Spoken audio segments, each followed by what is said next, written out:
الحمد لله نحمده ونستعينه ونستغفره ونؤمن به ونتوكل عليه ونعوذ بالله من شرور أنفسنا ومن سيئات أعمالنا من يهده الله فلا مضل له ومن يضلله فلا هادي له ونشهد أن لا إله إلا الله وحده لا شريك له ونشهد أن محمدا عبده ورسوله أما بعد فإن خير الحديث كتاب الله وخير الهدى هدى محمد صلى الله عليه وسلم وشر الأمور محدثاتها وكل محدثة بدعة وكل بدعة ضلالة وكل ضلالة في النار. فقد قال الله تعالى في كلامه المجيد بعد أعوذ بالله من الشيطان الرجيم يا أيها الذين آمنوا اتقوا الله حق تقاته ولا تموتن إلا وأنتم مسلمون يا أيها الناس اتقوا ربكم الذي خلقكم من نفس واحدة وخلق منها زوجها وبث منهما رجالا كثيرا ونساء واتقوا الله الذي تساءلون به والأرحام إن الله كان عليكم رقيبا يا أيها الذين آمنوا اتقوا الله وقولوا قولا سديدا يصلح لكم أعمالكم ويغفر لكم ذنوبكم ومن يطع الله ورسوله فقد فاز فوزا عظيما.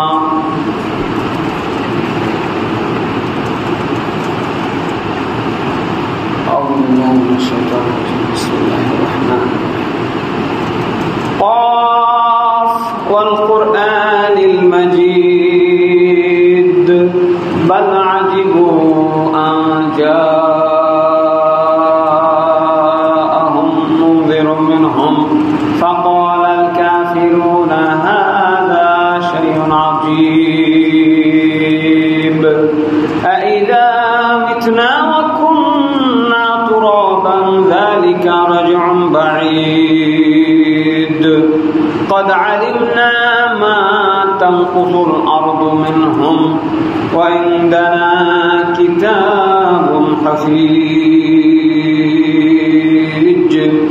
بل كذبوا بالحق لما جاءهم فهم في أمر مريج أفلم ينظروا إلى السماء فوقهم كيف بنيناها وزيناها وما لها من فروج.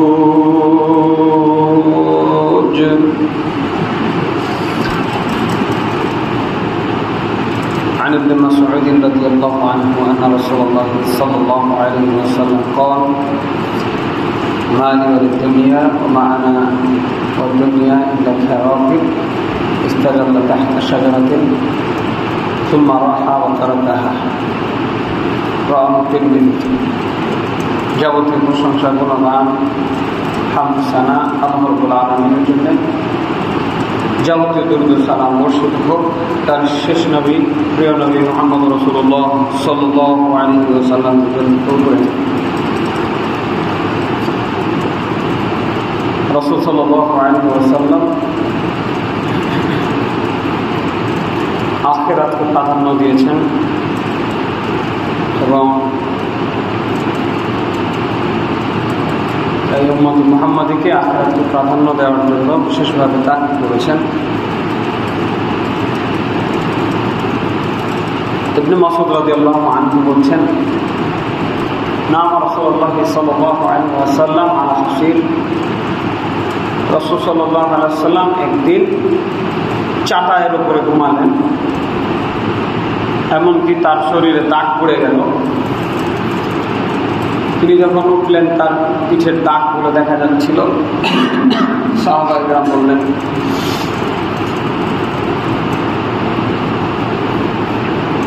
লা ইত্তাখাযনা লাকা আইতান ইয়া রাসূলুল্লাহ, হে আল্লাহর রাসূল, আপনার জন্য আমরা একটা গদি বানিয়ে দিই, একটু অনুমতি দেন। তিনি একটি কালজয়ী বক্তব্য দিলেন সাহাবায়ে কেরামকে লক্ষ্য করে, আলি ওয়ালিদ দুনিয়া, আমার এই দুনিয়ার সাথে কি কাজ, কি লেনা দেনা, মা আনা ওয়াদ দুনিয়া ইল্লা কারাকিব, আমি এবং আমার এই দুনিয়ার মাঝের যে সম্পর্ক, এই উদাহরণ একজন আরোহীর মতো। ইস্তাযাল্লা তাহতা শাজারাতিন ফারাহা সুম্মা রাহা ওয়া তারাকাহা, যে আরোহী একটি গাছের নিচে কিছুক্ষণের জন্য ছায়ার তলে আশ্রয় নিল, ছায়াও চলে গেল, আরোহীও চলে গেল। অত্র হাদিস তিরমিজি 2377 নম্বর হাদিস সুস্পষ্টভাবে আমাদেরকে ইঙ্গিত প্রদান করে প্রতিটি মুমিনের উচিত হবে আখিরাতের জীবনকে প্রাধান্য দেওয়া। আখিরাতের জীবনকে প্রাধান্য দিলে আমাদের দুনিয়া এবং আখিরাত দুটোই সুখময় হবে, কল্যাণমণ্ডিত হবে। আল্লাহ রাব্বুল আলামিন আমাদেরকে আখিরাতকে প্রাধান্য দেওয়ার তৌফিক দান করেন, আল্লাহুম্মা আমিন। আখিরাতকে প্রাধান্য দিলে পৃথিবীতে এই যে ঝঞ্ঝা বিক্ষুব্ধ পৃথিবী, জুলুম এবং নির্যাতনে ভরা পৃথিবী কিছুটা হলেও শান্তি স্বস্তি পেত। মানুষ যদি আখিরাতকে ভয় করে পদক্ষেপ গ্রহণ করত, না জালেম জুলুম করার সাহস পেত, আর না মাজলুম এভাবে নির্যাতিত হয়ে তার জীবনটা তাদেরকে দিতে হতো, তাদের সম্পদ তাদেরকে বিসর্জন দিতে হতো, তাদের সম্মান তাদেরকে বিসর্জন দিতে হতো। কাজে প্রত্যেকটা ব্যক্তিকে নিজ নিজ জায়গা থেকে আখিরাতকে প্রাধান্য দিতে হবে। আখিরাতকে প্রাধান্য দিলে মানুষের ব্যক্তি এবং সমাজ জীবনে কি লাভ হবে, কি উপকার হবে, সে বিষয়ে আজকের জুমায় খুতবায় আলোচনা রাখার চেষ্টা করব ইনশাআল্লাহ। ওয়া মা তাওফীকি ইল্লা বিল্লাহ। আল্লাহ রাব্বুল আলামিন বলেন, মান আমিলা সালিহাম মিন যাকারিন ওয়া উনসা ওয়া হুয়া মুমিন। মুমিনদের মধ্যে, মুমিন নর নারীদের মধ্যে যারা ভালো কাজ করবে, নেকির কাজ করবে, ফালানুহিয়ান্নাহু হায়াতান তাইয়্যিবা ওয়া লানাজজিয়ান্নাহুম আজরাহুম বিআহসানি মা কানু ইয়ামালুন। আমি তাদেরকে পৃথিবীতে একটি পবিত্র জীবন দান করব। বলুন আলহামদুলিল্লাহ।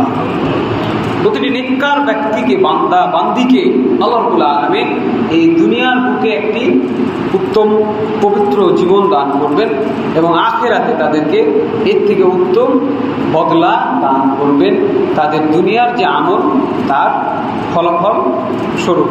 সূরা নাহল আয়াত নম্বর 97। কাজেই আখিরাতে প্রাপ্তি হতে হবে আমাদের জীবনের মূল টার্গেট। আখিরাতে প্রাপ্তিকে মাথায় রেখে যদি আমরা কাজ করি, তাহলে আমরা আমাদের জীবনটাকে খুব সহজভাবে পরিচালনা করতে পারব। বিপদে আপদে আমরা ধৈর্য ধারণ করতে পারবো। আখিরাতের প্রাপ্তির কথা যদি আমরা মাথায় রাখতে পারি, তাহলে দুনিয়ার সংকটময় মুহূর্তে আমরা খুব সহজেই হ্যান্ডেলিং করতে পারবো ইনশাআল্লাহ। 1 নম্বর পয়েন্ট, মানুষ আখিরাতে বিশ্বাসী হলে শরীয়ত কর্তৃক যে কোনো ফয়সালা মেনে নেওয়া তার জন্য সহজ হয়। আপনারা হয়তো শুনেছেন প্রসিদ্ধ হাদিস, গামেদী সম্প্রদায়ের এক মহিলা জেনা করার কারণে পেটে বাচ্চা চলে আসছিল। বিবাহিতা নারী, সে স্বেচ্ছায় এসে আল্লাহ রাসূল সাল্লাল্লাহু আলাইহি ওয়াসাল্লামকে বলছে, ইয়া রাসূলুল্লাহ, আমি অপরাধ করেছি, হদ কায়েমযোগ্য অপরাধ, আপনি আমাকে তহেরনি ইয়া রাসূলুল্লাহ, আপনি আমাকে পবিত্র করুন। এই যে তার পরকালের অনুভূতি, আখিরাতে বিশ্বাসের যে অনুভূতি, সেই অনুভূতি থেকে দুনিয়াতে শাস্তি, মৃত্যুদণ্ড জানা সত্ত্বেও আল্লাহ রাসূল সাল্লাল্লাহু আলাইহি ওয়াসাল্লামের কাছে এসে কোনো সাক্ষী নাই, কেউ দেখেনি, এরপরে নিজে থেকে এসে রাসূল সাল্লাল্লাহু আলাইহি ওয়াসাল্লামকে স্বীকৃতি দিচ্ছেন, এই যে আমার পেটের সন্তান, এটা অবৈধ সন্তান। আল্লাহ রাসূল সাল্লাল্লাহু আলাইহি ওয়াসাল্লাম পেটের বাচ্চার দিকে লক্ষ্য করে পেটের বাচ্চার জন্য তাকে বললেন, ফিরে যাও, বাচ্চা প্রসব হবে তারপরে আসো। চলে গেল। বাচ্চা হওয়ার পরে আবার যখন আসলো, তিনি বললেন, ফিরে যাও, বাচ্চা যখন খেজুর খেতে পারবে বা খাওয়া দাওয়া করতে পারবে তখন আসো। চলে গেলেন, আবার আসলেন।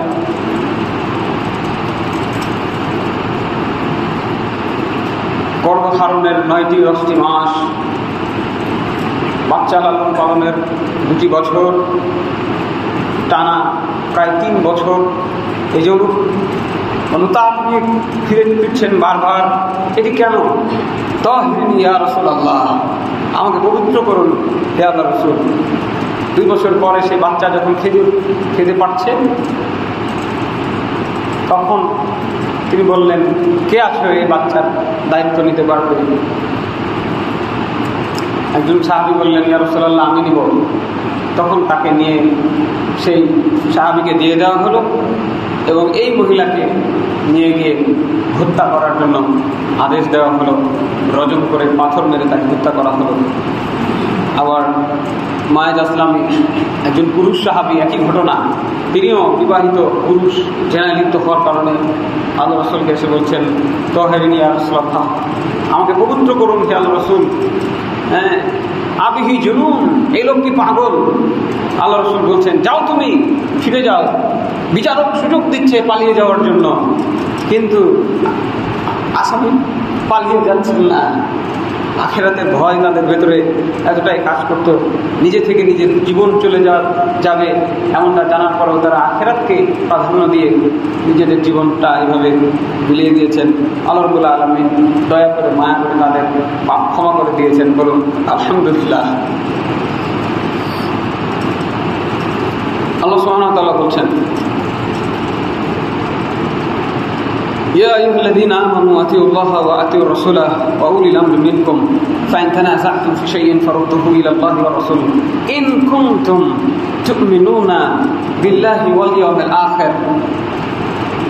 হে বিশ্বাসীগণ, তোমরা আল্লাহকে মেনে চলো, আল্লাহ রাসূল সাল্লাল্লাহু আলাইহি ওয়াসাল্লামকে মেনে চলো, তোমাদের নেতৃবর্গকে মেনে চলো, এবং যদি কোনো প্রকারের দ্বন্দ্ব পরিলক্ষিত হয় তোমরা আল্লাহ এবং তার রাসূলের দিকে ফিরে আসো, যদি তোমরা আখিরাতে আল্লাহকে এবং আখিরাতে বিশ্বাস করে থাকো। কারণ আখিরাতে বিশ্বাস এর বাহ্যিক রূপ হচ্ছে মানুষ আল্লাহ এবং তার রাসূলের ফয়সালাকে বিনা দ্বিধায় মেনে চলবে। কাজে বোঝা যাচ্ছে, মানুষ যদি আখিরাতে বিশ্বাসী হয় তাহলে সমাজ থেকে যাবতীয় ফিতনা, ফাসাদ, বিশৃঙ্খলা দূর হয়ে যাবে। কারণ মানুষ যখন আখিরাতে বিশ্বাসী হবে, আল্লাহ এবং তার রাসূলের বিশ্বাসী হবে, আনুগত্য করবে, আল্লাহ এবং তার রাসূল তো কখনো ফিতনা ফাসাদের জন্য আদেশ করেন না। যদি 2 নম্বর পয়েন্ট, আখিরাতে বিশ্বাস যদি না থাকে তাহলে মানুষ সত্য থেকে বিমুখ হবে। আখিরাতে বিশ্বাস মানুষকে সত্য গ্রহণের জন্য তৎপর করে তোলে। আখিরাতে বিশ্বাস থাকলে মানুষ মিথ্যা পরিহার করবে। মিথ্যা পৃথিবীতে সব থেকে বড় গুনাহগুলোর একটা। আজকে পেশি শক্তিকে ব্যবহার করে, ক্ষমতার অপব্যবহার করে জাতীয় পর্যায়ে আমাদের ইতিহাসকে বিকৃত করে ফেলা হচ্ছে। সত্য ইতিহাসকে ধামাচাপা দিয়ে মিথ্যা ইতিহাস জন্ম দেওয়া হচ্ছে। যারা যখন ক্ষমতায় আসে তারাই সেটি করার চেষ্টা করে থাকে। কেউ ধোয়া তুলসী পাতা নেই, কেউ কোনো বহিঃশক্তির দাসত্বমুক্ত নয়। এদেশে যত শাসক এসেছে সকলেই পরাশক্তির পাঁচাটা গোলাম, আগেও ছিল এখনো আছে। কেউ এরা স্বাধীন নয়। মুখে শুধু স্বাধীনতার গুলি আমরা আওড়াই। আমরা একটি পরাধীন শক্তি, পরাশক্তির কাছে পরাধীন।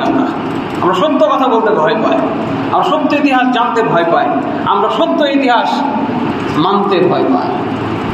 কাজেই যদি আখিরাতে বিশ্বাস মানুষের থাকতো তাহলে মানুষ কখনোই মিথ্যার সাথে আপোষ করতো না।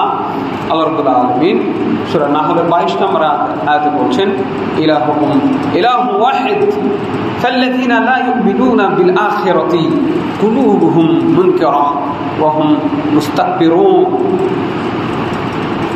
তোমাদের রব একজন, তোমাদের প্রতিপালক, তোমাদের ইলাহ, তোমাদের মাবুদ একজন। এটা মাথায় রাখবে। যারা কুফরি করে, যারা লা ইউমিনুনা বিল আখিরাত, যারা আখিরাতে পরকালে বিশ্বাস করে না, আখিরাতে যাদের বিশ্বাস নেই, তারা হয় সত্য বিমুখ, সত্য তারা গ্রহণ করতে চায় না, তারা সত্য অস্বীকারী, এবং তারা হয় মুস্তাকবিরুন, দাম্ভিক, অহংকারী। আখিরাতে বিশ্বাস না থাকে দুনিয়াবি এটি একটি ক্ষতি। মানুষ দুনিয়াতে সত্য বিমুখ হয় এবং দাম্ভিক হয়। মানুষ আখিরাতে যদি বিশ্বাস রাখতে পারে তাহলে এই দুনিয়াকে তারা উপেক্ষা করতে পারবে, দুনিয়াকে তুচ্ছ জ্ঞান করতে পারবে, সকল দম্ভ, সকল অহংকার ভুলে গিয়ে সরলতাকে তারা আলিঙ্গন করতে পারবে।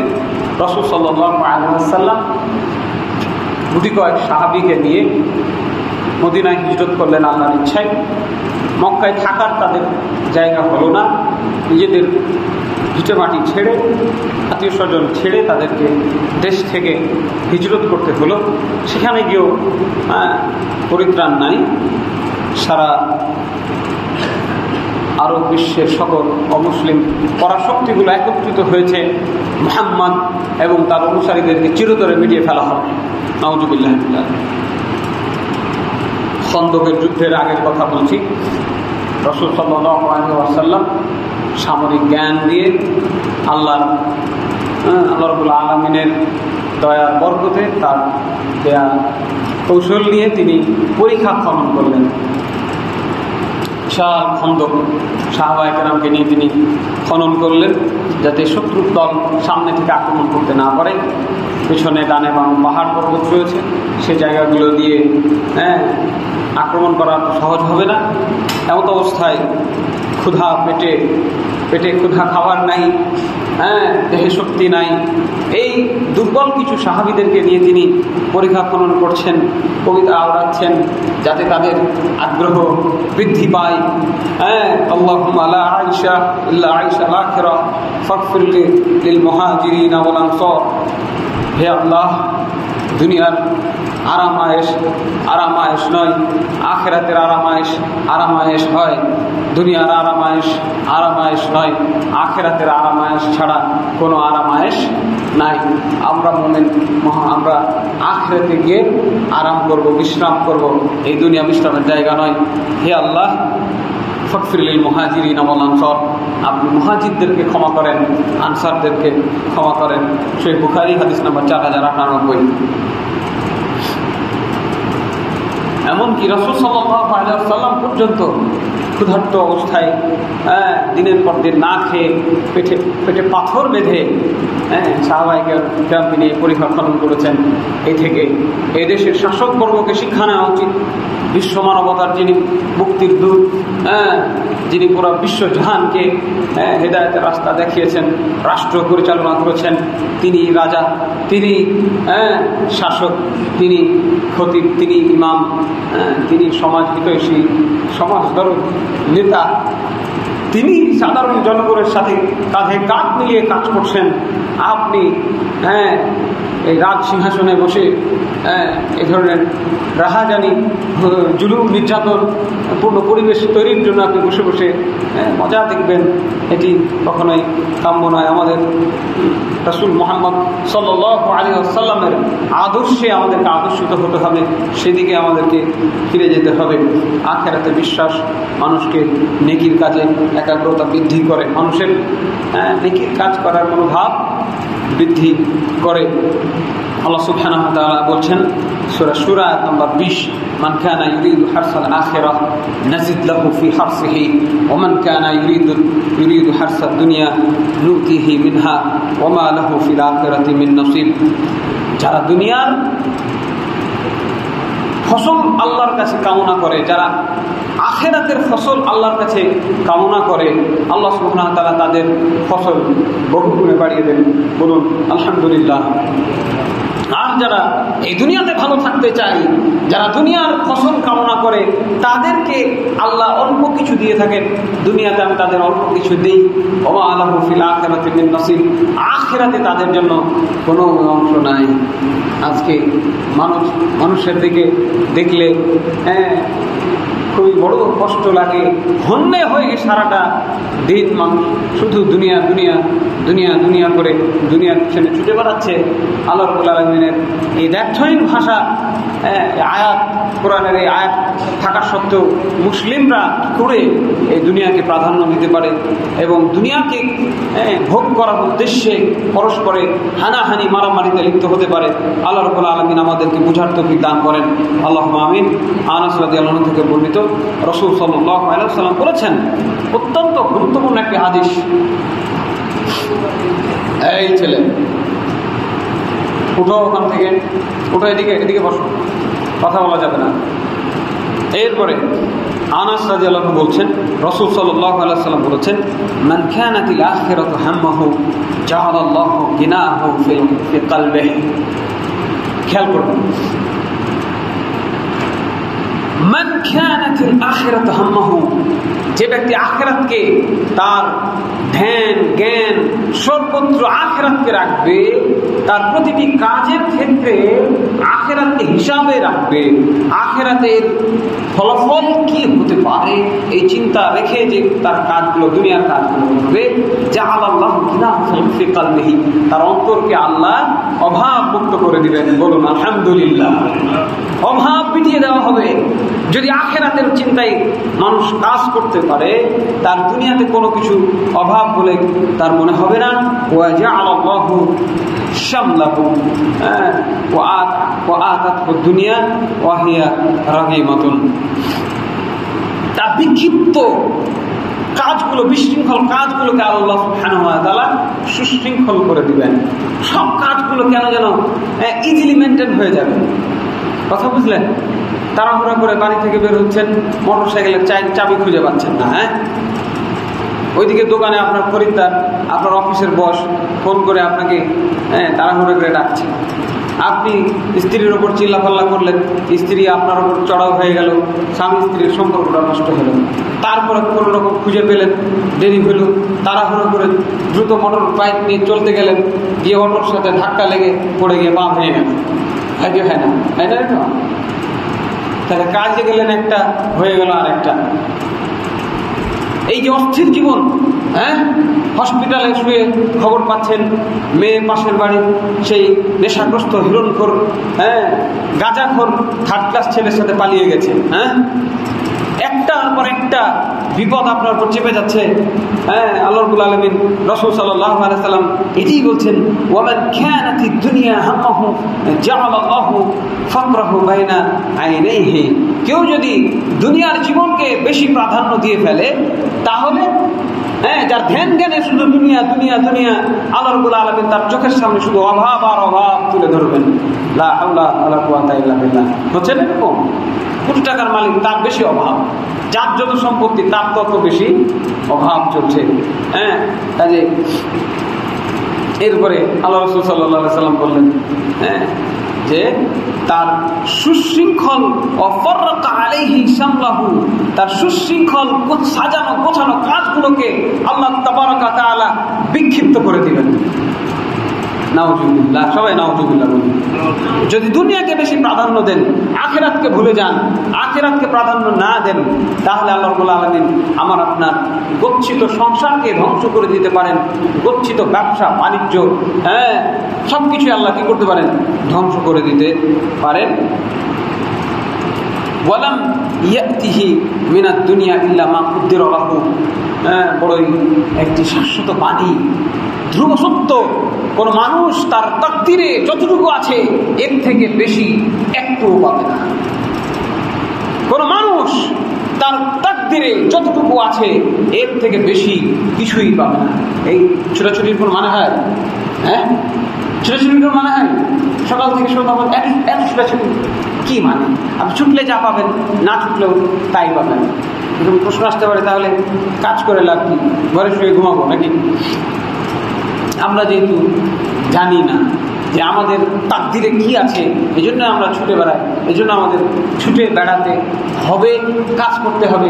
তবে অবশ্যই আমাদের এই কাজ যেন আখিরাতকে ক্ষতিগ্রস্তকারী কাজ না হয়।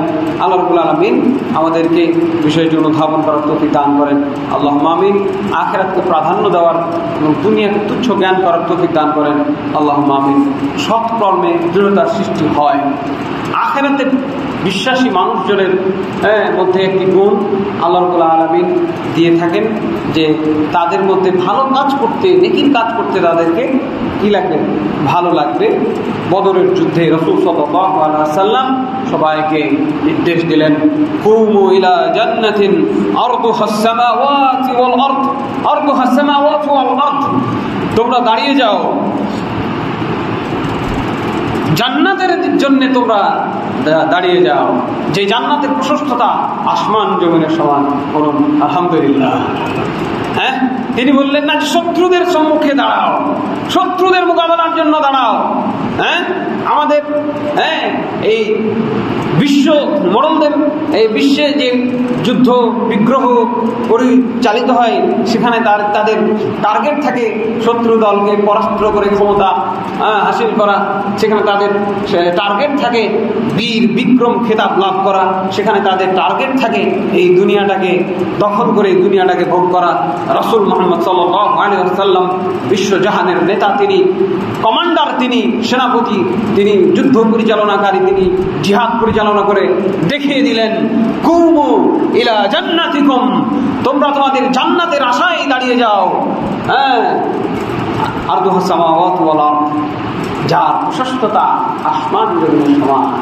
তাহলে কি আখিরাতের সেই প্রাপ্তিকে স্মরণ করায় দিয়ে, জিহাদের ডাক দিয়ে সাহাবায়ে কেরামের দৃঢ়তা বৃদ্ধির জন্য রাসূল সাল্লাল্লাহু আলাইহি ওয়াসাল্লাম চেষ্টা করলেন।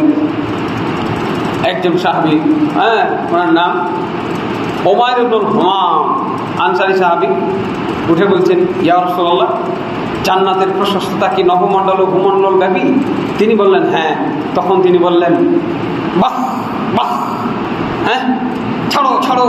রাসূল সাল্লাল্লাহু আলাইহি ওয়াসাল্লাম তার এই উদ্ভট আচরণ, মানে উদ্ভট বলাটা ভুল হলো, সাহাবায়ে কেরামের শানে আমাদের আর সুন্দর শব্দ ব্যবহার করতে হবে। আতঙ্কিত আচরণে বাহ বাহ করছেন তিনি। তার এই বাহ বাহ শুনে বলছেন, কি হলো তোমার, এরকম তুমি করছো কেন? তিনি বললেন, আল্লাহর কসম, হে আল্লাহ রাসূল, আমি জান্নাতের অধিবাসী হওয়ার জন্য আমি এরকম করছি, ছাড়ো আমাকে, ছাড়ো আমাকে। রাসূল সাল্লাল্লাহু আলাইহি ওয়াসাল্লাম বললেন, যাও, ফাইন্নাকা মিন আহলিহা, তুমি একজন জান্নাতি, যাও। তিনি ঘোষণা দিয়ে দিলেন। দুনিয়াতে তিনি শুকনো কিছু খেজুর খাচ্ছিলেন, সেই খেজুরগুলো ফেলে দিয়ে বলছেন, লাইন আনা হাইতু হাত্তা আকুলা তামরাতি ইন্নাহা লাহায়াতুন তাওইলাতুন, এই খেজুরটুকু খাওয়ার জন্য যে হায়াতটুকু আমার লাগবে, এই হায়াতটুকু আমার কাছে বেশি মনে হচ্ছে, এখনই জান্নাতে চলে যেতে হবে। তিনি চলে গেলেন, শহীদ হয়ে গেলেন। আলহামদুলিল্লাহ শহীদ হয়ে গেলেন, জান্নাতে চলে গেলেন। এই যে দৃঢ়তা কোথা থেকে আসলো? আখিরাতের এই প্রাপ্তির বিষয়টি মাথায় থাকার কারণে জান্নাতের লাভের আশায় তিনি আল্লাহ রাব্বুল আলামিন তাকে এই যে দৃঢ়তা দিলেন, তিনি জান্নাতে চলে গেলেন। আল্লাহ রাব্বুল আলামিন আমাদেরকেও জান্নাতের আশায় দৃঢ় পথে দাঁড়িয়ে সত্যের পক্ষে কথা বলার তৌফিক দান করেন। আল্লাহুম্মা আমিন। মিথ্যার বিপক্ষে, জুলুমের বিপক্ষে, জালেমের বিপক্ষে কথা বলার তৌফিক দান করেন। আল্লাহুম্মা আমিন। আমরা যারা শুনছি তাদেরকেও জালেমের বিপক্ষে, জুলুমের বিপক্ষে দাঁড়ানোর, তাদেরকে ঘৃণা করার, তাদের সঙ্গ না দেওয়ার তৌফিক দান করেন। আল্লাহুম্মা আমিন। আল্লাহ রাব্বুল আলামিন আখিরাতে বিশ্বাসীদেরকে বিপদের ধৈর্য ধারণের শক্তি বাড়িয়ে দেন। বলুন আলহামদুলিল্লাহ। আল্লাহ সুবহানাহু ওয়া তাআলা বলছেন, কুল ইয়া ইবাদি আল্লাযীনা আমানু তাকু রাব্বাকুম। হে বিশ্বাসীগণ, তোমরা যারা হে বিশ্বাসীগণ, তোমরা যারা আল্লাহকে বিশ্বাস করেছো, ঈমান এনেছো, হে আমার বান্দারা, তোমরা আল্লাহকে ভয় করো, তোমাদের রব প্রতিপালক আল্লাহ সুবহানাহু ওয়া তাআলাকে ভয় করো। লিল্লাযীনা আহসানু ফি হাযিহিদ দুনিয়া হাসানা। যারা দুনিয়াতে নেকির কাজ করবে, ভালো আমল করবে, তাদের জন্য পুণ্য রয়েছে, তাদের জন্য পুরস্কার রয়েছে। ওয়া আরদুল্লাহি ওয়াসিআহ। আল্লাহর এই জমিন প্রশস্ত জমিন, ভয় পাওয়ার কিছু নাই। কোন ঠাসা করে কেউ কোনো মানুষকে খুব বেশি দিন রাখতে পারবে না। ইতিহাস তার সাক্ষী। এই বিশ্ব থেকে বহুবার স্বল্প মেয়াদে, দীর্ঘমেয়াদে বহু শাসক গোষ্ঠী জুলুম, নির্যাতন তারা চালিয়েছে, তারা এই পৃথিবীতে স্থায়ী হয় নাই। যার জুলুম যত বেশি ছিল তাকে আল্লাহ রাব্বুল আলামিন তত বেশি লাঞ্ছিত করেছেন। সেই ফিরাউন এত জালেম ছিল সে, যে ইউদাব্বিহুনা আবনাআকুম ওয়া ইস্তাহইউনা নিসাআকুম। ছেলে সন্তানকে জবাই করে মেয়েদেরকে বাঁচিয়ে রাখত। এমনকি এত দম্ভ ছিল তার, সেই মূসা আলাইহিস সালামকে লক্ষ্য করে বলছে, আনা রাব্বুকুমুল আ'লা। আমি তোমার সবথেকে বড় রব, আমি আল্লাহ। লা হাওলা ওয়ালা কুওয়াতা ইল্লা বিল্লাহ। এই দাম্ভিককে আল্লাহ কি করেছেন? শাস্তি দিয়েছেন না? গররাকা ফিরআউনা ওয়া জুনুদুহু। ফিরআউনকে তার দলবল সমেত তাকে ডুবিয়ে আল্লাহ রাব্বুল আলামিন হত্যা করেছেন। এবং আদ, সামুদ, এই পৃথিবীর বুকে তারা এত দম্ভ করেছিল।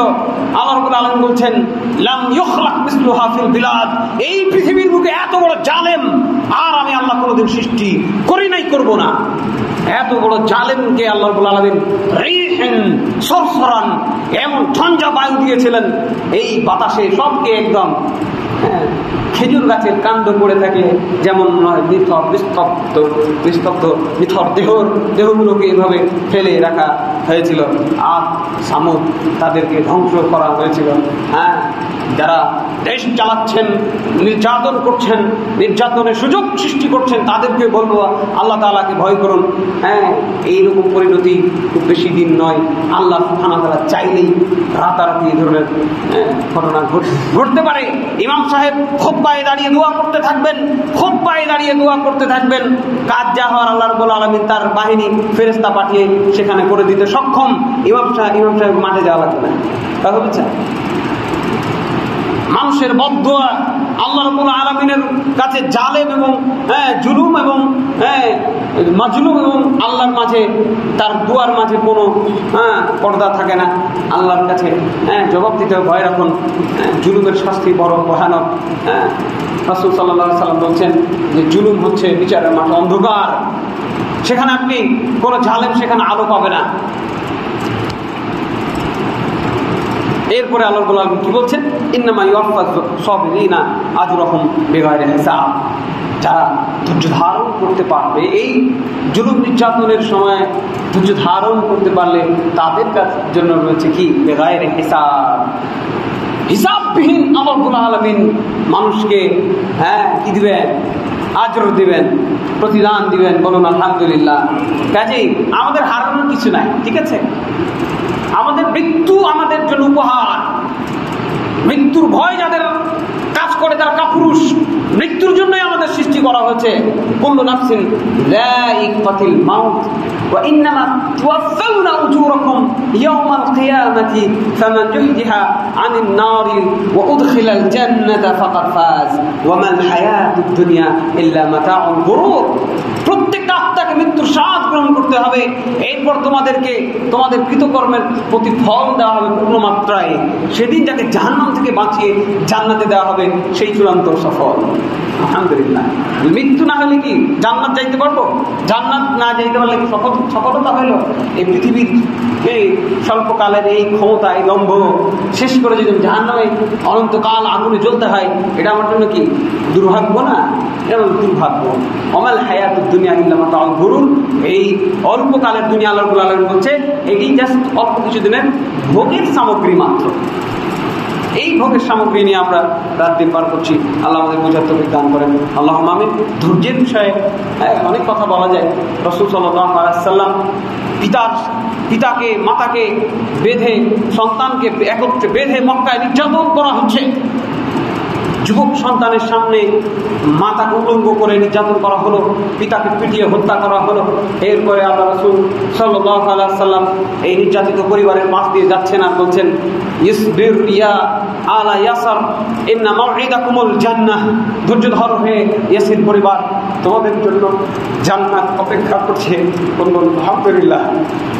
আখিরাতের এই প্রাপ্তির মনোভাব তাদেরকে ধৈর্য ধারণ করার শক্তি আল্লাহ বাড়িয়ে দিয়েছিলেন।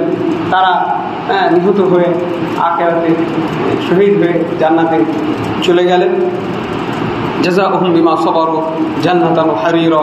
সূরা দাহার 12 নম্বর আয়াত আল্লাহ বলছেন, দুনিয়াতে তারা যে ধৈর্য ধারণ করেছে ছিল, এর জন্য তাদের আখিরাতে আমি রেখেছি জান্নাত এবং রেশমের পোশাক।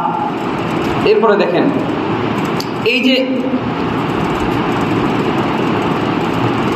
রাসূল সাল্লাল্লাহু আলাইহি ওয়াসাল্লাম এই ঘটনাগুলো যে ঘটবে, এগুলো আগে ইঙ্গিত দিয়ে গেছেন। একটা সময় মানুষ যে সত্য বিমুখ হবে, যতগুলো আলোচনা করলাম এতক্ষণ, যেগুলো দরকার, এই জিনিসগুলো যে মানুষের মধ্যে থাকবে না, মানুষ যে ধৈর্য হারা হবে, জালেম শাসক আসবে, তারা জুলুম করবে, নির্যাতন করবে, এগুলো আল্লাহ রাসূল সাল্লাল্লাহু আলাইহি ওয়াসাল্লাম আগে থেকে ভুলে গেছেন। তিনি ধৈর্য ধারণ করার পরামর্শ দিয়ে গেছেন। তিনি বলছেন, সাতাজিদুনা উসরাতান শাদীদাতান ফাসবিরু হাত্তা তালকাল্লাহু ওয়া রাসূলুহু সাল্লাল্লাহু আলাইহি ওয়াসাল্লাম ফাইন্নী আলাল হাউজ। অচিরেই তোমাদের উপরে কিছু জালেম শাসককে চাপিয়ে দেওয়া হবে, যারা জুলুম নির্যাতন করবে। তোমরা সেই সময় ধৈর্য ধারণ করো, যতক্ষণ না আমি মুহাম্মদ সাল্লাল্লাহু আলাইহি ওয়াসাল্লামের সাথে হাউজে কাউসারে মিলিত হচ্ছ। হাউজে কাউসারে আল্লাহ রাসূলের সাথে মিলিত হওয়ার আগ পর্যন্ত আমাদেরকে ধৈর্য ধরতে হবে। সম্মানিত মুসল্লিবৃন্দ, বুঝুন আমাদেরকে কত ধৈর্য ধরতে হবে। বুখারী হাদিস নাম্বার 4301। আতা বিন আবি রাবাহ তিনি ইবনে আব্বাস রাদিয়াল্লাহু সাথে দেখা করলেন। তো তিনি বললেন যে, তোমাদেরকে একটা মহিলাকে দেখাবো, জান্নাতি মহিলা। আল্লাহ রাসূল মারা যাওয়ার আগে তাকে জান্নাতি ঘোষণা করে গেছেন। সেই মহিলা ছিল কালো, কুচকুচে কালো একটা মহিলা। বলছে আল্লাহ রাসূলকে, ইয়া রাসূলুল্লাহ, আমার একটা অসুখ আছে, মৃগী অসুখ। যখন অসুখটা ওঠে আমি উলঙ্গ হয়ে যায়, মানুষ আমাকে ভয় পায়, আপনি দোয়া করেন না আমার অসুখটা যেন ভালো হয়ে যায়। আল্লাহ রাসূল সাল্লাল্লাহু আলাইহি ওয়াসাল্লাম বললেন, দোয়া করবো তোমার অসুখ ভালো হবে, তুমি যদি ধৈর্য ধারণ করতে তাহলে তোমার জন্য জান্নাত। সেই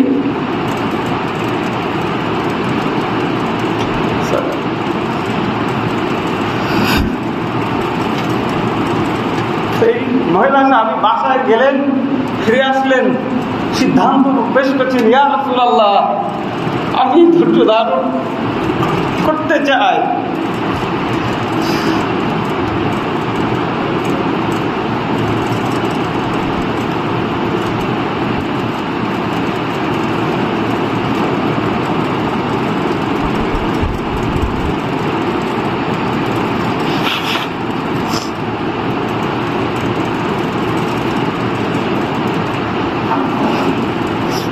শুধু আমার জন্য একটু দোয়া করে দেন যেন আমি উলঙ্গ না।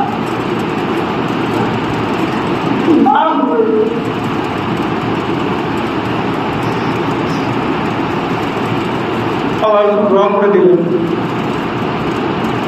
দুনিয়াতে জান্নাতের সুসংবাদ, জান্নাতি তুমি যাও। দুনিয়ার এই অল্প কিছুদিনের কষ্ট সহ্য করতে পারলে আল্লাহ রাব্বুল আলামিন আমাদের জন্য জান্নাত রেখেছেন। খবরের কাগজগুলো দেখা যায় না, এত হত্যা, এত মানুষ খুন কে করলো? এত ভঙ্গুর অবস্থা কেন? এতগুলো মায়ের কে খালি করলো? কেন করলো? কি দরকার ছিল এতগুলো জীবন নেওয়ার? কে দিবে জবাব? আল্লাহ রাব্বুল আলামিন একটা প্রাণ হত্যা কে অনেক বড় কিছু বলেছেন। মান কাতালা নাফসান বিগাইরি নাফসিন আও ফাসাদিন ফিল আরদ ফাকান্নাহা কাতালা আন-নাস জামিআ। কেউ যদি অন্যায়ভাবে একটা মানুষকে হত্যা করে, জমিনে বিপর্যয় সৃষ্টি ব্যতীত, সে যেন পুরো মানব সভ্যতাকে হত্যা করলো। নাউজুবিল্লাহ। একটা মানুষ, মান কাতালা মুমিনান মুতাআম্মিদান ফাজাযাউহু জাহান্নাম। কেউ যদি একটা মানুষকে, একটা ইমানদার মুমিন বান্দাকে ইচ্ছা করে হত্যা করে, জেনে বুঝে, এই যে বুকে বুলেট মেরে হত্যা করা হলো, ইচ্ছাকৃতভাবে যদি হত্যা করা হয়, ফাজাযাউহু জাহান্নাম, তার থাকার জায়গা জাহান্নাম। এনে সাহেব গোয়েন্দা বাহিনীর কেউ যদি থেকে থাকেন, আপনার আখিরাত আছে, আপনাকে আল্লাহকে ভয় করতে হবে। আপনি আমার বক্তব্য রেকর্ড হচ্ছে, আপনাকে কষ্ট করে রেকর্ড করার দরকার নাই। আল্লাহকে ভয় করুন। কি রিপোর্ট নিয়ে যাবেন আল্লাহর কাছে? আমার রিপোর্ট নিয়ে লাভ কি? নিজের রিপোর্ট নিজে গ্রহণ করুন। আল্লাহর রাসূলের কথা, আল্লাহর কথা বললাম। একজন মানুষকে যদি কেউ ইচ্ছা করে হত্যা করে, একজন আল্লাহ বিশ্বাসী মানুষকে, লটপট করছে পড়ছে আর বলছে লা ইলাহা ইল্লাল্লাহু মুহাম্মাদুর রাসূলুল্লাহ, ঠিক তোমার এই দুনিয়াবি ক্ষমতা তুমি দেখো নাই? সে আল্লাহর নাম বলে নিহত হলো, তুমি তাকে দেখো নাই? সে মুমিন ছিল, তাকে হত্যা করা হয়েছে। একজন মুমিনকে হত্যা করলে ফাজাযাউহু জাহান্নাম, তার থাকার জায়গা জাহান্নাম। লা ইয়াহিল্লু দামু ইমরিইন ইল্লা বিহিদা সালাস। কোন মানুষকে হত্যা করা যায় না তিনটি কারণের একটি কারণ ছাড়া। কোন মানুষকে হত্যা করা জায়েজ নয়, বৈধ নয়, তিনটি কারণের একটি কারণ ছাড়া। শাইখুন জানি, বিবাহিত জেনাকারী, বয়স হয়ে গেছে, জেনা করেছে, বিবাহ করার পরে তাকে হত্যা করতে হবে। ওয়াল কতলু আন নাফসু বিল নাফস ওয়াল কতলু বিল কতল। কেউ যদি কাউকে হত্যা করে তার বিচার হবে, তাকে হত্যা করতে হবে। রাসূল সাল্লাল্লাহু আলাইহি ওয়াসাল্লাম বলছেন, এই পুরো গ্রামবাসী মিলে যদি একজন মানুষকে হত্যা করে, পুরো গ্রামবাসীকে আমি হত্যা করে ফেলবো। একজন মানুষকে হত্যার দায়ভার এত কঠিন আল্লাহ রাব্বুল আলামিনের কাছে। একজন মানুষ যদি নিহত হয়, তার থেকে কঠিন হচ্ছে কাবা ঘর ভেঙে যাওয়া। কাবা ঘর ভাঙার থেকে একজন মানুষ হত্যা হওয়া আল্লাহর কাছে বেশি কঠিন, বেশি কষ্টের। আপনি কি বলছেন? একজন মানুষকে হত্যা করা এই পুরো বিশ্ব ব্রহ্মাণ্ডকে ধ্বংস করার থেকে কঠিন। লা ইয়াহিল্লু দামু ইমরিইন ইল্লা বিহিদা সালাস। তিনটি কারণের একটি কারণ ছাড়া হত্যা করা যাবে না। জেনা করলে হত্যা করতে হবে বিবাহিত মানুষ। যদি সে কাউকে হত্যা করে, তাকে হত্যা করতে হবে। মান বাদদালা দীনাহু, কেউ যদি ইসলাম থেকে বের হয়ে যায়, বলে আমি মুসলমান ছিলাম, এখন থেকে বাদ, আমি আর মুসলমান থাকলাম না, তাকে হত্যা করতে হবে। তবে এই হত্যাগুলো কে করবে? আপনি? আমি বের হয়ে যাবো? আমি এখন? আপনারা আমার সাথে বের হবেন হত্যা করতে? না। এই বিশৃঙ্খলা আল্লাহ শেখান নাই, সাহাবায়ে শেখান নাই। এগুলো দায়িত্বশীল আছে, কোর্ট আছে, জজ আছে, তারা হত্যার আদেশ দেবেন, প্রশাসন তাদের হত্যা করবে। এদিকে তো তাদের সময় নাই ভাবার। বহু জেনাকারী পৃথিবীর উপরে ঘুরে বেড়াচ্ছে, তাদের হত্যা করতে হবে। এইদিকে তো তাদের সময় হয় না, ফুরসত হয় না। বহু মুসলমানের বাচ্চা নাস্তিক হয়ে পৃথিবীর বুকে আল্লাহকে অপমান করে, আল্লাহ রাসূল মুহাম্মদ সাল্লাল্লাহু আলাইহি ওয়াসাল্লামকে অপমান করে এই নাপাকগুলো এই পৃথিবীর উপরে বিচরণ করছে। তাদের হত্যা করার দায়িত্ব ছিল সরকারের, তারা তাদের হত্যা করছে না। এই পৃথিবীর বুকে তারা ঘুরে বেড়াচ্ছে। বহু মার্ডার কেসের আসামি, চাক্ষুষ ভিডিও থাকার পরেও, সাক্ষী থাকার পরেও বহু মার্ডার কেসের আসামি পৃথিবীর বুকে ঘুরে বেড়াচ্ছে। এই তিনটি কারণে মানুষ হত্যা করতে হবে। কয়টা বললাম? তিনটা।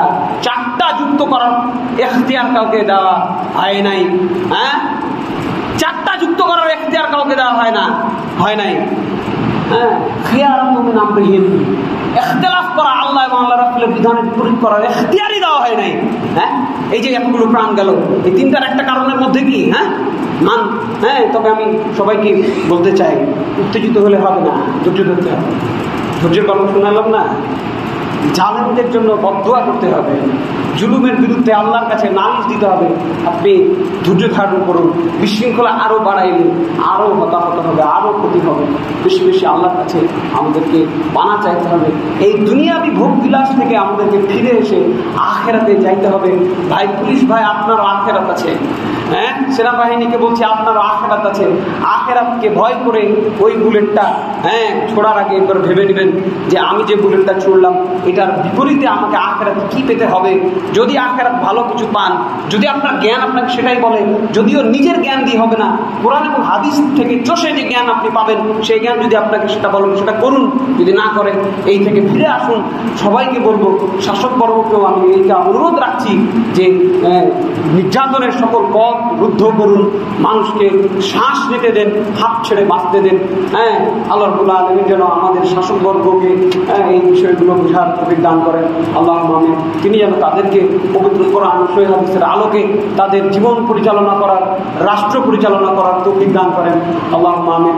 আমরা যারা মাজলুম অবস্থায় আছি, আল্লাহ যেন তাদেরকে এই জুলুম থেকে, নির্যাতন থেকে মুক্ত করেন। আল্লাহুম্মা আমিন। যারা অকালে এতগুলো প্রাণ চলে গেছে, যাদের ইমানের সাথে যাদের রূহ বের হয়ে গেছে, আল্লাহ যেন তাদের দুনিয়াবি সকল গুনাহগুলো মাফ করে দেন। আল্লাহুম্মা আমিন। তাদের